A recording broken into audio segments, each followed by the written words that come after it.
Perkenalkan, nama saya Aliviani Skartanjung dari kelas A, kelompok 1. Pada praktikum kali ini, kita akan mempelajari tentang anatomi dan fisiologi organ reproduksi dari ternak. Nah, pada dasarnya dan pada umumnya, semua makhluk hidup itu butuh bereproduksi. Reproduksi dilakukan oleh tumbuhan, hewan, yaitu ternak pada bidang kita, dan juga manusia. Sebenarnya tujuan utama dari reproduksi ini adalah supaya dapat menjaga keberlangsungan dan kelestarian dari jenisnya. Reproduksi ini pada bidang kita digunakan pada bisnis peternakan biasanya untuk menjaga keberlangsungan bisnis tersebut. Jadi misalnya ada ternak yang sudah akhir, nantinya akan ada keberlanjutan spesies supaya peternakan atau bisnis peternakan dapat tetap berjalan. Nah, semua makhluk hidup memiliki dan melakukan semua aktivitas reproduksi, baik itu makhluk hidup jantan maupun betina pada ternak ya.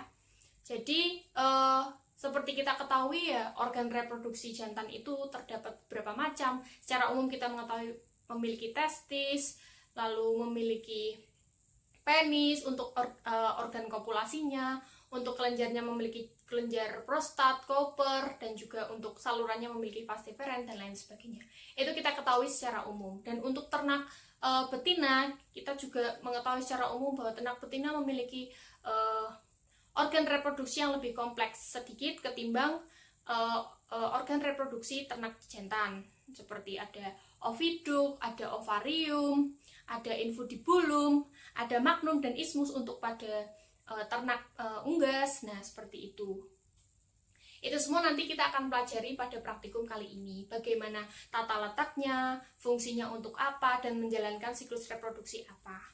Nah, setelah mempelajari organ reproduksi tadi, setelahnya kita akan mempelajari tentang siklusnya. Bagaimana nantinya siklus reproduksi itu akan bekerja pada fase apa.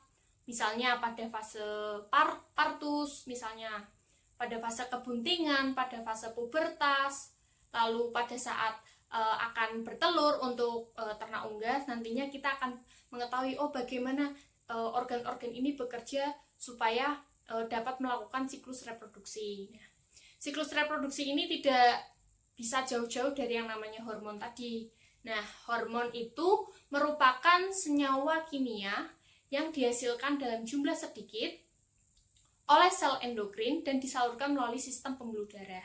Nah, nantinya akan disalurkan kepada organ target supaya organ tersebut dapat mensekresikan hormon untuk menjalankan fungsi dari organ tersebut. Nah, hormon ini sangat penting sekali untuk menunjang siklus reproduksi dari ternak maupun makhluk hidup. Nah, pada praktikum kali ini nanti kita juga akan membahas tentang beberapa hormon yang dihasilkan oleh ternak ruminansia jantan maupun betina dan maupun ternak unggas, baik jantan maupun betina. Nanti kita akan mengetahui apa saja hormon-hormon yang dihasilkan, fungsi-fungsi dari hormon ini tuh apa. Nah, seperti itu.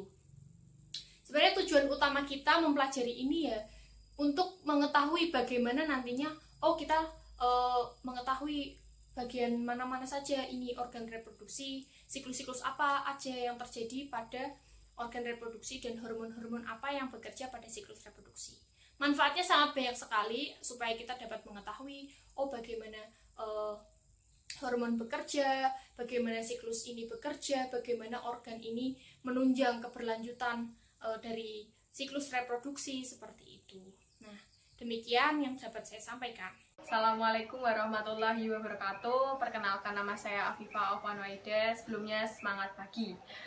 Saya dari Peternakan 2019. Dari kelompok 1A, saya di sini akan menjelaskan tentang siklus reproduksi ternak unggas jantan dan betina. Mekanisme ternak unggas jantan dimulai dari rangsangan. Rangsangan itu berupa apa? Berupa pendengaran, penciuman, penglihatan, dan perabaan. Setelah itu, rangsangan akan diterima oleh hipotalamus. Apabila hipotalamus menerima rangsangan, hipotalamus akan mensekresikan GnRH. GnRH akan memberi rangsangan ke hipofisa dan dilanjutkan oleh adenohipofisa. Adenohipofisa akan mensekresikan FSH dan LH.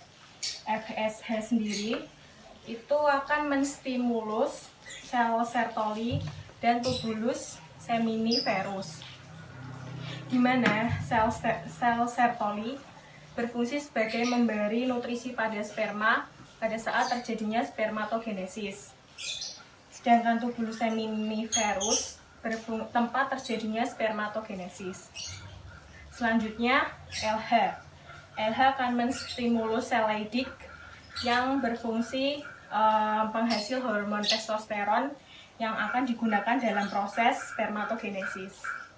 Selanjutnya, saya akan menjelaskan tentang mekanisme ternak unggas betina. Mekanisme ternak unggas betina dimulai dari rangsangan. Rangsangan itu berupa pendengaran, penglihatan, penciuman, dan perabaan.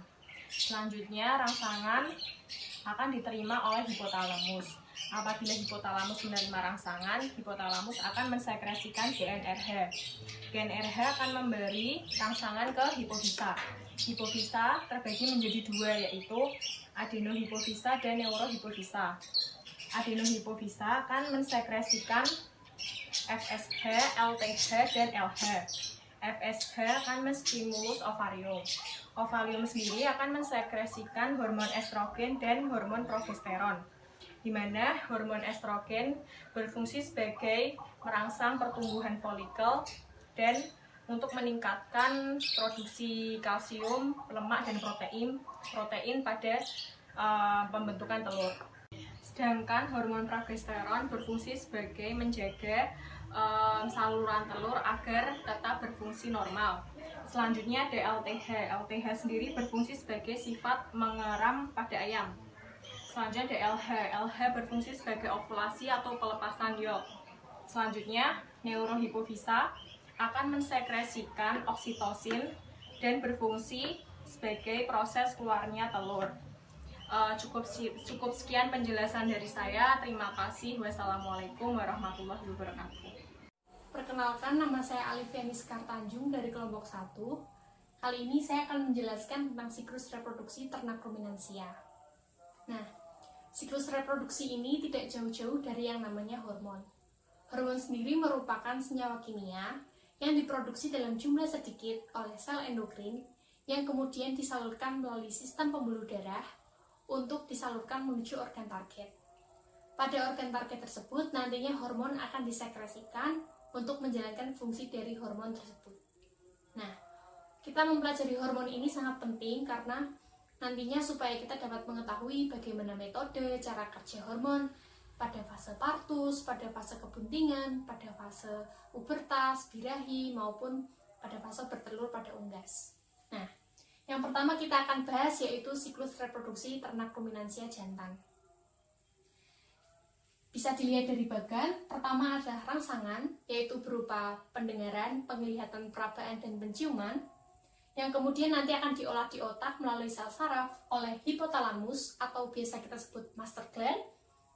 Kemudian pada hipotalamus nanti akan memberikan informasi kepada kelenjar pituitari untuk memproduksi hormon GnRH. Nah, hormon GnRH ini nantinya akan disekresikan menuju hipofisa.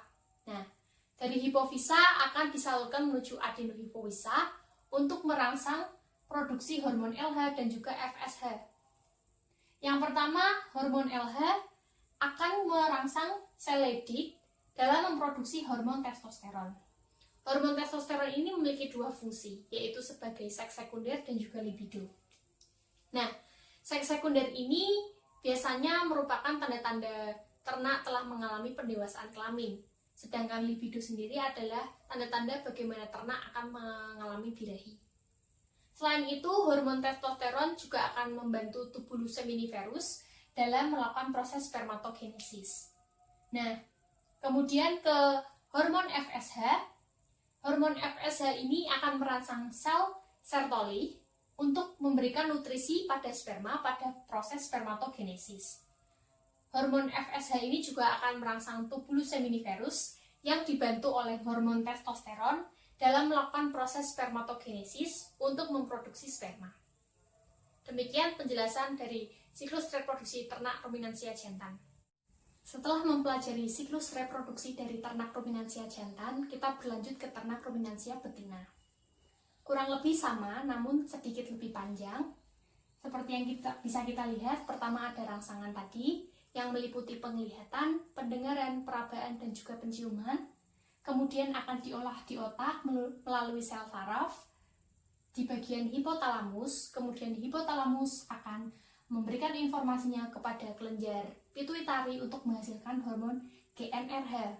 Nah, hormon ini akan disekresikan oleh hipofisa, kemudian disalurkan melalui dua kegiatan, yaitu adenohipofisa dan juga neurohipofisa. Nah, pada neurohipofisa ini terdapat dua kegiatan, yaitu oksitoksin dan relaksasin. Relaksasin itu meliputi dilatasi serviks, dan oksitosin meliputi kontraksi uterus. Kontraksi uterus ini pada manusia biasa terjadi pada saat menstruasi dan melahirkan.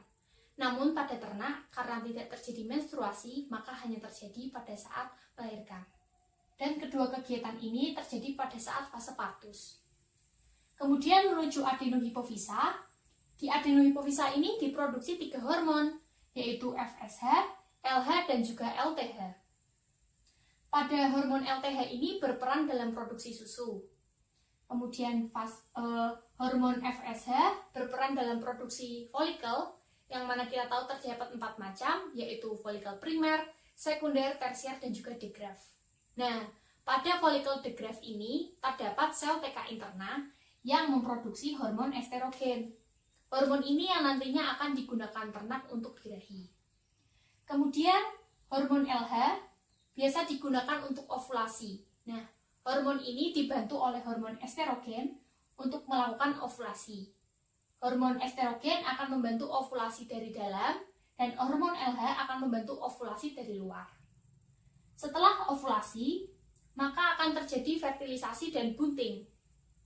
Setelah bunting, ovum yang tadinya dikeluarkan dari ovarium, kemudian akan meninggalkan folikel dan membentuk korpus luteum. Korpus luteum ini yang nantinya memproduksi hormon progesteron. Nah, hormon inilah yang nantinya akan menjaga kebuntingan. Jika tidak terjadi fertilisasi, maka tidak akan terjadi kebuntingan. Nah, jika tidak terjadi kebuntingan, korpus luteum pun akan lisis. Nah, lisis ini disebabkan karena adanya hormon prostaglandin yang diproduksi oleh dinding endometrium.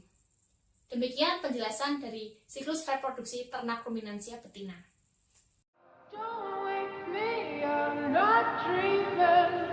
Don't wake me, I'm not dreaming.